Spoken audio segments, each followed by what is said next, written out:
one comes to the Father except through me. So wala daw kahit ano. Pupunta na tayo ng heaven, naman na dead sa tayo, no? Ano kaya, tatawagin na tayo. Tapos pumunta tayo doon. Pagdating doon sa parang gate, ano, mabait naman ako ah. Magawa na ako. Marami naman ako natulungan. Wala rin yun. Kailangan natin si Jesus Christ. Pero pag si Jesus Christ yung kasama mo, nagkaroon kayo ng nagka-build kayo na relationship, sure na, pasok ka na. So kailangan mo lang tanggapin, sir, si Jesus Christ as Lord and Savior. Inatanggap mo ba, sir, si Jesus? Oo naman. Yun, okay na. Dito ka na eh, no? Dito na lang. Sakto! Ang galing ah. Sakto natapos yung sakto. natin. Grabe, thank you very much, kuya. Oo, thank you, sir. Kaya pala pangatlong beses na kitang nasasakay. Kasi nung dalawang beses, Hindi kita pa sinira. ako. Wala pa. Ang galing ni God, eh. Oo nga. Thank you, sir. Thank you, sir, very much, Sir, sir. thank you. Thank you. Pang-apat, libre ka na. Oh, hindi. Lilibre na kita pang-apat. Wag po. Thank you. Hindi, nag-share kasi ako ng Bible verses sa mga pasahero. Oh, nice. So, ayan, nandiyan ka naman na. At pangatlong beses na ngayon. Dati wala kang ganito eh. Wala nga eh. Oo nga eh. Kailan ka pa nag-start? Nung January. Anong last year pala kita nasasakay na. Oo, kasi nag-backread ako ng history ko. Wala ako sa December. Yung isa yun, yung 0916. So yun nga, sir, sa John 3:16, sabi doon, for God so loved the world that He gave His one and only Son, that whoever believes in Him shall not perish but have eternal life. Bali, pag-ibig daw ng Diyos para sa lahat yan, wala siyang pinipili or wala siyang condition para ibigin niya tayo. As we are, kahit may mga pagkakamali tayo, may mga kasalanan tayo, kahit may mga red flags tayo, maging sino ka man, tanggap ka ng Panginoon kung ano ka. Oo.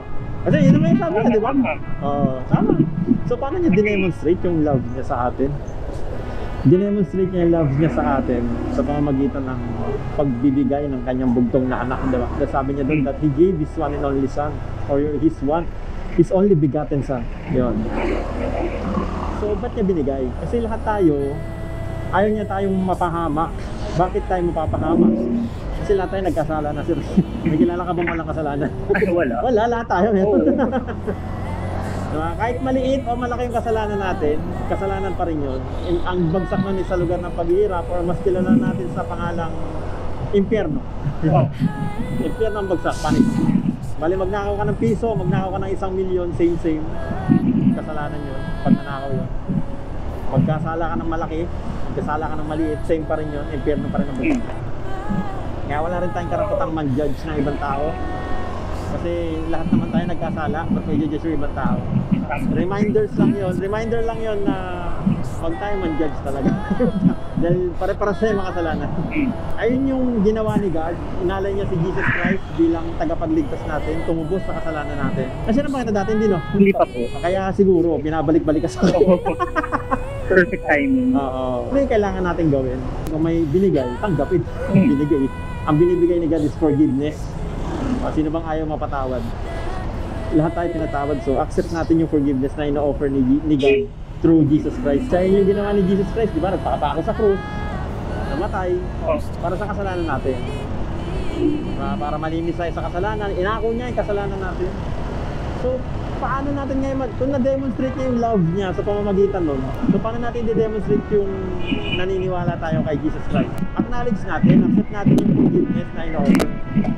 Pangalawa, kung naniniwala tayo kay Jesus Christ, maniniwala rin tayo sa mga sinasabi niya, syempre.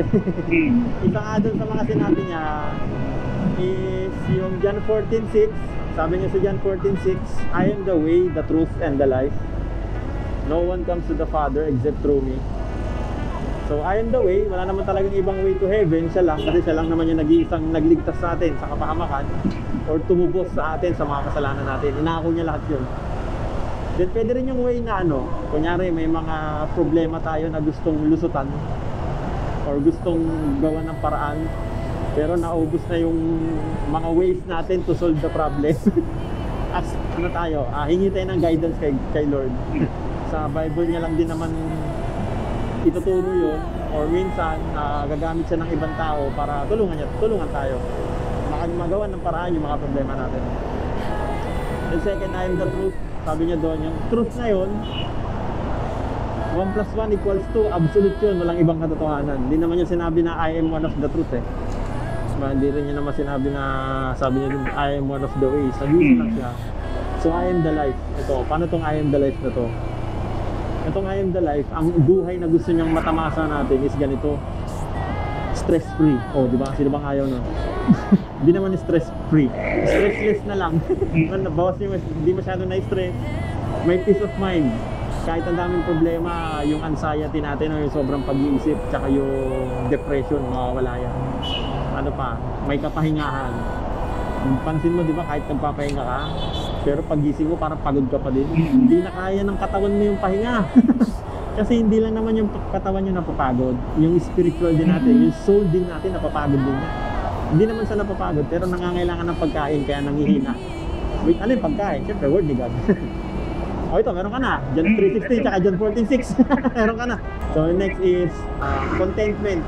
Hindi mo na iisipin yung kung ano yung wala ka. Ang iisipin mo na kung ano yung meron ka. I-appreciate mo na. Parang ika-count mo na yung blessings mo. Hindi, so sa pamamagitan nun, magiging payapa ka eh. Ibig sabihin, kung meron man o wala na ibigay si God, masaya ka pa din. Di ba? So kung may ibinigay si God, mas masaya ka kasi hindi mo naman na-expect eh. Pero pag hindi binigay ni God, mapapaisip ka, ay, okay lang yan kasi siguro, yes, makakasama sa akin, kaya hindi ko binibigay sa ngayon, parang ganon. Meron kang peace pa din, di ba? Magkakaroon ka na kapayapaan. Then, paano natin makukuha yun? Ayun ang tanong. Kailangan meron tayong relationship kay Jesus Christ para niya ibigay sa atin yung mga yun. So, paano, ngayon, tanong ulit, paano magkakaroon ng relationship kay Jesus Christ or kay God? Pag sinabi mo bang may relasyon ka sa isang tao, sir, ano yung ginagawa nyo madalas? Siyempre, nag-uusap kayo. Meron kayong constant communication. Kasi pinag-uusapan niyo yung mga bagay-bagay, tapos nagkakakilanlan kayo. Tapos nagiging close kayo, lumalalim yung samahan ninyo. Ganon din kay God. Para lumalim yung samahan natin kay God o yung faith natin kay God, kailangan natin makipag-usap sa Kanya sa pamamagitan ng prayers. Then paano siya sasagot? Sa Bible, yun yung reply niya. Kaya lang medyo makapal. Hanapin natin sa yung reply niya doon. Hindi, yun nga, unti-unti basahin natin yung salita niya. Kasi yun din yung food ng ano natin eh, ng spirit natin or ng soul natin. Then kahit isang verse, isang araw, hindi kakain ng isang minuto yun. 10 seconds nga lang. Kunti lang yung verse. Then magre-reply din siya sa pamamagitan ng mga circumstances. Diba? Magbibigay siya ng, kunyari, pinag-pray mo na sana tumaas yung sweldo mo, kinabukasan tumaas agad. Ang bilis. Answered prayer agad. Oh, di ba? Pero pag hindi pa, may kailangan ka muna sigurong gawin or hindi pa sa ngayon, kagaya na sabi mo. Then, pag nagkaroon tayo ng ganong cycle sa buhay natin, araw-araw, no? Nag-pray tayo, then nagbabasa tayo ng Bible verses. Unti-unti, syempre, kung lagi tayo nakikipag-usap kay Lord, unti-unti rin tayong lalalim kay God. Then, unti-unti niya rin ibibigay yung mga sinabi ko kanina na meron tayong peace of mind, contentment, yung genuine rest talaga, na mapapahinga ka. Tanggal yung anxiety mo, depression, hindi naman tanggal, mababawasan. Yung genuine joy, kahit saan ka lupalop dalhin ni God, kahit sobrang hirap na ng ginagawa mo, masaya ka pa din. Kasi may God ka eh. Ginagawa mo yung bagay sa pang-araw-araw. Yan rin, nagtatrabaho ka. Iniisip mo, ginagawa mo yun para kay God. Hindi ka mapapagod. Kung sakaling mapagod, pahinga lang konti, laban ulit. Ganun lang naman. Pahinga lang, laban ulit. Hindi yung pag napagod ka, dire-diretso na yung pahinga mo. Delikado tayo. Yari ka. Baka ma-rest in peace ka. Talaga eh, problema nandiyan lang yan eh. Huwag mo na problemahin. Problema na nga yun. Oo, problema na nga yun. Then, ano yung huling-huli? Sabi niya, no one comes to the Father except through me. So, wala daw kahit ano. Pupunta na tayo ng heaven, na-dead sa tayo. No? Ano kaya, tatawagin na tayo. Tapos, pumunta tayo doon. Pagdating doon sa parang gate, mabait naman ako ah. Marami naman ako natulungan. Wala rin yun. Kailangan natin si Jesus Christ. Pero pag si Jesus Christ yung kasama mo, nagkabuild kayo ng relationship, sure na, pasok ka na. So, ang kailangan mo lang tanggapin, sir, si Jesus Christ as Lord and Savior. Tinatanggap mo ba, sir, si Jesus? Oo naman. Yun, okay. Of course. Dito ka na, eh, no? Dito na lang. Sakto! Ang galing, ah. Sakto natapos yung Oo, sakto. natin. Yun. Grabe, thank you very much, kuya. Oo, thank you, sir. Kaya pala pangatlong beses na kitang nasasakay. Kasi nung dalawang beses, Hindi kita siniraan. Oo, wala pa. Ang galing ni God, eh. Oo nga. Thank you, sir. Thank you. Thank you, sir, very much. Sir, thank you, thank you. po. Thank you. Pang-apat, libre ka na. Oh, hindi. Lilibre na kita pang-apat. Wag po, wag po. Thank you, thank you.